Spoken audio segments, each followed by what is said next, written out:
Pay attention. I'll let you know when to push. Pay attention. Okay, Noelle, let me do a quick exam, okay? Okay.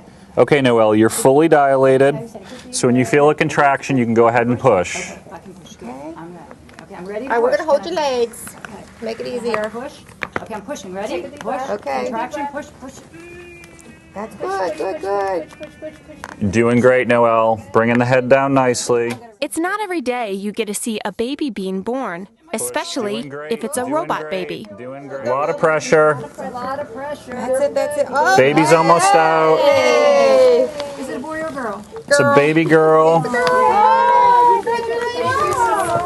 Noelle is a lifelike birthing simulation tool being used to train medical students around the country. And Johns Hopkins Hospital in Baltimore just got theirs. I definitely think it's going to be a great aid for students. It's definitely something that I would have wished that I would have had earlier in my training. Why is that? What does it offer? I think because generally when we teach, especially in teaching medical students and residents, when you don't have kind of a full simulated model, it's very, very hard to be able to teach maneuvers. I mean, this is very realistic. Obviously, everything is as it would be. The patient, the way that she's positioned on the table, the size of everything. So you really can practice maneuvers not only for, uncomplicated things, but complications as well. David Azaza is one of the brains behind Noelle. She's been under construction for 2 years and is now being used in real-world settings like this one, which Azaza, along with the Hopkins team, says is necessary because it's better to learn and to make mistakes on a robot instead of a real person. We can use her for medical education, we can use her for residency education, we can use her for new nurses as they come on the team, but most importantly, we can use her as a mechanism to study the team as they work together during a birth process and especially during a high-risk situation. And we can observe communication amongst the team members, and then we can videotape that and play it back and say, well, what did we do well? What could we do better? What did we learn from this situation? She's like a real patient in that she's hooked up to a fetal monitor, so we can monitor what the baby's doing. We have her hooked up to an IV, so we can monitor that. We can actually draw blood from her.